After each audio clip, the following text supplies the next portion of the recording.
اب جو بات عرض کرنی تھی وہ یہ ہے کہ یہ جو قانونی طور پر کوئی شخص مسلمان ہو، جیسا کہ اس سے پہلے میں واضح کر چکا ہوں، اس کی باطنی کیفیات دو یا بلکہ تین ہو سکتی ہیں۔ ایک شخص قانوناً مسلمان ہے،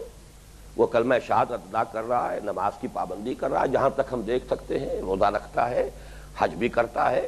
یہ بغیر ان چیزوں کے مسلمان تو آج کا تصور ہے ہمارا، میں اس وقت آج کے دور کے تصور کے مطابق بات نہیں کر رہا کہ چاہے کوئی نماز پڑھے نہ پڑھے مسلمان ہے، لیکن یہ ہے کہ جب وہ ہمارا اصل زمانہ تھا اسلام کے عروج کا، تو کسی شخص کو کٹر سے کٹر منافق کو بھی اگر یہ اپنے آپ کو مسلمان منوانا منظور تھا معاشرے میں، تو ان چیزوں کی پابندی تو لازم تھی۔ عبداللہ ابن ابی بھی پہلی صف میں کھڑا ہوتا تھا حضور کے پیچھے نماز کے اندر نماز ادا کرنے میں، تو ظاہر بات ہے کہ نماز ہی میں اگر کوئی حاضر نہیں ہو رہا تو اس وقت تو سمجھا جاتا تھا کہ وہ مسلمانوں میں سے نہیں ہے۔ لیکن نوٹ کیجئے کہ جو شخص قانوناً مسلم ہے، اس کی باطنی قلبی کیفیات تین ہو سکتی ہیں۔ نمبر ایک، مثبت طور پر مومن ہو، دل میں ایمان موجود ہو۔ نمبر دو، منفی طور پر منافق ہو، دل میں دشمنی ہو اللہ سے، اس کے رسول سے، اللہ کے دین سے۔ لیکن یہ کہ ان دونوں کے بین بین ایک اور مقام تھا جسے میں نے عرض کیا تھا، زیرو لیول۔ ایک طرف مثبت اقدار ہوں گی، +1 +2 +3 +4، اور دوسری طرف -1 -2 -3 -4، لیکن ان دونوں کے مابین لامحالہ ایک زیرو لیول ہے۔ وہی زیرو لیول ہے جس پر کہ سورہ حجرات کی آیت نمبر 14 جو ہے خطاب کر رہی ہے، قالت الاعراب آمنا قل لم تؤمنوا ولكن قولوا اسلمنا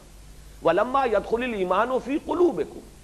لیکن یہ کہ وَإِن تُطِيعُوا اللَّهَ وَرَسُولَهُ لَا يَلِتْكُم مِّنْ أَعْمَالِكُمْ شَيْئًا، یہ بدو دعویٰ کر رہے ہیں کہ ہم ایمان لے آئے۔ نبی ان سے کہہ دیجئے تم ایمان ہرگز نہیں لائے ہو، یوں کہہ سکتے ہو کہ ہم اسلام لے آئے اور ابھی تک ایمان تمہارے دلوں میں داخل نہیں ہوا۔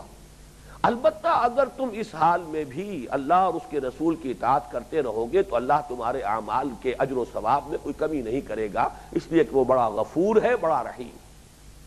اس آخری حصے نے ثابت کر دیا وہ منافق نہیں ہے، پہلا حصہ ثابت کر رہا ہے وہ مومن نہیں ہے، تو معلوم ہوا کہ وہ زیرو لیول پر کھڑے ہیں۔ یہ وہ مقام ہے جس کے بارے میں چاہتا ہوں کہ دو تین باتیں مزید نوٹ کر لیجئے، اس لیے کہ اس میں کچھ مغالطے بھی ہو سکتے ہیں، اور یہ چونکہ عام طور پر یہ لوگوں کے تصور میں اور لوگوں کی فکر کی گرفت میں یہ بات نہیں آتی ہے، تو اس کی وجہ سے وہ بہت زیادہ ایک الجھن میں مبتلا ہو سکتے ہیں۔ یہ جو زیرو لیول ہے، اگر تو دین کا حرکی تصور جو ہے ماحول میں موجود ہے، دین ایک حقیقت کی حیثیت سے اور اس کا ایک ڈائنامک کانسیپٹ جو ہے موجود ہے بالفعل، تو یہ جو زیرو لیول ہے یہ نہایت عارضی ہوگا، بلکہ ہائپوتھیٹیکل ہوگا، اس لیے کہ جو شخص بھی آج اسلام لاتا ہے کل ہی اس کو حکم دیا جائے گا نکلو اللہ کی راہ میں۔ اب دو ہی راستے ہیں، یا نکلے گا یا نہیں نکلے گا۔ نہیں نکلے گا، بہانہ بنائے گا، جھوٹ بولے گا، معلوم ہوا کہ نفاق کی طرف پہلا قدم بڑھ گیا۔ اور اگر نکل رہا ہے اللہ کی راہ میں، جان اور مال قربان کر رہا ہے، اس عمل کے نتیجے میں ایمان شروع ہو جائے گا، ایمان پیدا ہونا شروع ہو جائے گا۔ گویا کہ یہ بڑی ایک آربیٹریری سی پوزیشن ہے، جیسے جیومیٹری میں ہم نقطے کو ڈیفائن کرتے ہیں، پوائنٹ کیا ہے جس کی کوئی ڈائمنشن نہیں ہے، نہ چوڑائی نہ لمبائی نہ اونچائی نہ گہرائی، کچھ بھی نہیں، نہ موٹائی، کچھ نہیں، وہ صرف ایک ہائپوتھیٹیکل ایک کانسیپٹ ہے۔ اسی طرح لائن، خط ہم کسے کہتے ہیں جس کی صرف ایک ڈائمنشن ہے، اس میں لینتھ ہے، بریڈتھ کوئی نہیں ہے، وہ ہے خط۔ حالانکہ آپ اس کا تصور ہی نہیں کر سکتے، کوئی بھی آپ باریک سے باریک لکیر بھی کھینچیں گے تو کچھ نہ کچھ تو اس کی موٹائی ہے، لیکن یہ کہ جب ڈیفائن کریں گے تو لائن وہ ہے، خط وہ ہے جس کی صرف ایک جو ہے ڈائمنشن ہے، اس کی لمبائی ہے، اس میں لینتھ ہے، اس میں کوئی بریڈتھ نہیں، کوئی موٹائی نہیں۔ اسی طریقے سے یہ درمیانی معاملہ جو ہے، جب کوئی ماحول کے اندر اسلام ایک تحریک کی حیثیت سے موجود ہو، حرکت موجود ہو، گویا کہ اسلام لاتے ہی تقاضا آ جائے اور مرحلہ آ جائے اطیعوا اللہ واطیعوا الرسول، اطاعت کرو اللہ کی اور اطاعت کرو اس کے رسول کی۔ اب دو ہی راستے ہیں، یا تو اطاعت کرے گا انسان یا نہیں کرے گا۔ اگر کرے گا تو عمل کا بھی ایک عکس پڑتا ہے انسان کے باطن پر، اور عمل سے بھی ایمان پیدا ہوتا ہے۔ گویا کہ ایمان، اسی لیے جو آخری 17ویں آیت تھی آخری سے پہلی سورہ حجرات کی، اس میں فرمایا بل اللہ یمن علیکم، اللہ تم پر احسان دھرتا ہے، ان ہداکم للایمان ان کنتم صادقین، اگر تم اپنے اسلام میں بھی سچے ہو، اسلام میں دھوکہ نہیں دے رہے، اگر تم صرف دھوکے کے طور پر تم نے کلمہ شہادت ادا نہیں کیا ہے بلکہ اس کو تم نے صدق دل سے کہا ہے، یا یہ کہ کم سے کم یہ کہ بدنیتی سے نہیں کہا ہے، زیرو لیول پر کہا ہے، تب بھی یہ ہے کہ ایمان کی شاہراہ پر اب تم چل پڑے۔ اب اگر عمل کرو گے ان تطیعوا اللہ ورسولہ لا یلدکم من اعمالکم شیئا، اس لیے کہ یہ راستہ عمل کا راستہ رفتہ رفتہ تمہیں ایمان تک لے جائے گا۔ لیکن اگر ایسا نہیں کرتے،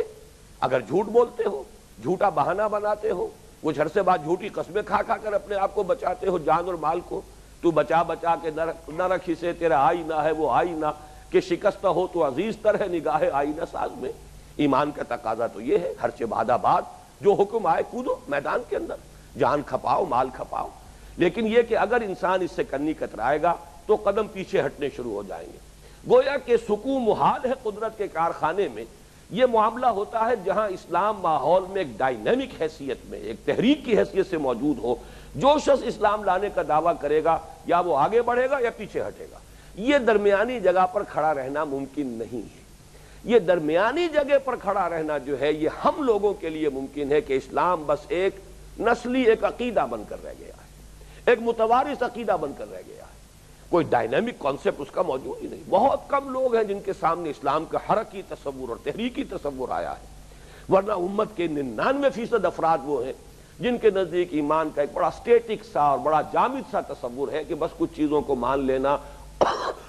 اور اگر بڑی توفیق ہو جائے تو کوئی نماز روزہ کر لینا، یہ بھی بڑی توفیق کی بات ہے۔ ورنہ آپ کو معلوم ہے کہ آپ کے ماحول میں کتنے فیصد لوگ ہیں کہ جو نماز اور روزے کی پابندی بھی کر رہے ہیں۔ وہاں تو ٹھیک ہے کہ آدمی کھڑا ہوا ہے، اور اس وقت گویا کہ ہماری عظیم اکثریت اس زیرو لیول پر کھڑی ہوئی ہے۔ یہ حقیقت بڑی تلخ ہے، لیکن اس تلخی کے اندر بھی ایک شیرینی بھی موجود ہے۔ میں زیرو لیول کہہ رہا ہوں، نفاق نہیں ہے۔ ہمارے بعض جو ہیں جذباتی حضرات جو ہیں اس کو نفاق سے تعبیر کرنے لگتے ہیں، یہ نفاق نہیں ہے، یہ زیرو لیول ہے، اس لیے کہ دل میں بدنیتی نہیں ہے۔ بدنیتی ہو اگر تو وہ اسلام کے تقاضے سامنے آئے اور اس میں انسان پیچھے ہٹتا چلا جائے، یہاں تو کوئی تقاضا ہے ہی نہیں۔ اس اعتبار سے آدمی زیرو لیول پر کھڑا ہوا ہے۔ زیرو لیول پر کھڑے ہونے میں ہمارے لیے یہ آیت مبارکہ ایک بہت ہی حوصلہ افزا، بہت امید افزا جو ہے ہمارے لیے ایک نوید کی حیثیت رکھتی ہے کہ ان تطیعوا اللہ ورسولہ لا یلدکم من اعمالکم شیئا۔ اگر ہم اپنے گریبانوں میں جھانکیں اور محسوس کریں کہ وہ ایمان تو نہیں ہے، دل کو ٹٹولے نظر آئے یقین والی بات تو نہیں ہے، تب بھی مایوس ہونے کی ضرورت نہیں، اس لیے کہ ان اللہ غفور الرحیم، اللہ غفور الرحیم ہے۔ ان تطیعوا اللہ ورسولہ، اگر نفاق نہیں ہے، اگر دھوکے کی نیت نہیں ہے اور تم اللہ اور اس کے رسول کی اطاعت کرتے رہو تو اللہ تعالیٰ تمہارے اعمال کے اجر و ثواب میں کوئی کمی نہیں کرے گا۔ اللہ بڑا غفور ہے، اللہ بڑا رحیم ہے۔ تو یہ ایک بڑی نوید جاں فضا جو ہے اس آیہ مبارکہ میں موجود ہے۔ اگرچہ اس میں پھر ایک تھوڑی سی نوٹ آف وارننگ بھی ہے جو میں دے دینا چاہتا ہوں کہ ان تطیعوا اللہ ورسولہ یہ جزوی اطاعت کو نہیں کہتے، جو حکم ہو مانو۔ اطاعت تو کلی اطاعت کو کہتے ہیں۔ اللہ کا کوئی حکم ماننا کوئی نہ ماننا یہ تو در حقیقت گویا کہ اطاعت کا مذاق اڑانا ہے۔ ایک ہی اللہ ہے، اسی کا حکم یہ بھی ہے کہ نماز پڑھو، اور اسی کا حکم یہ ہے کہ سودی کاروبار نہ کرو۔ سودی کاروبار دھڑلے سے کر رہا ہے انسان، نماز بڑی پابندی سے پڑھ رہا ہے، گویا کہ دین کا ایک حصہ قبول ہے اور ایک حصہ رد ہے۔ یہ کیفیت وہ ہے جو بڑی شدید ہے، جس کے بارے میں کہ سورہ بقرہ میں فرمایا گیا، غالباً آیت نمبر 85 ہے، افتؤمنون ببعض الکتاب وتکفرون ببعض، کیا تم ہماری کتاب اور شریعت اور قانون اور دین کے ایک حصے کو مانتے اور ایک کو نہیں مانتے؟ فما جزاء من يفعل ذلك منكم الا خزي في الحیاۃ الدنیا ویوم القیامۃ یردون الی اشد العذاب۔ تو جو شخص بھی یہ روش اختیار کرے گا تم میں سے، اس کی سزا اس کے سوا کچھ نہیں کہ دنیا میں انہیں ذلیل و خوار کر دیا جائے اور قیامت کے دن شدید ترین عذاب میں جھونک دیا جائے، اور اللہ تعالیٰ بے خبر نہیں ہے کہ اس سے جو تم کر رہے ہو۔ تو معلوم ہوا کہ اطاعت بھی کلی اطاعت ہوگی، لیکن اگر اطاعت کرتے ہوئے کوئی شخص محسوس کرتا ہے اپنے دل میں جھانک کر کہ وہ یقین والی بات تو مجھے حاصل نہیں ہے، تو مایوس ہونے کی ضرورت نہیں ہے۔ ان تطیعوا اللہ ورسولہ لا یلدکم من اعمالکم شیئا ان اللہ غفور الرحیم۔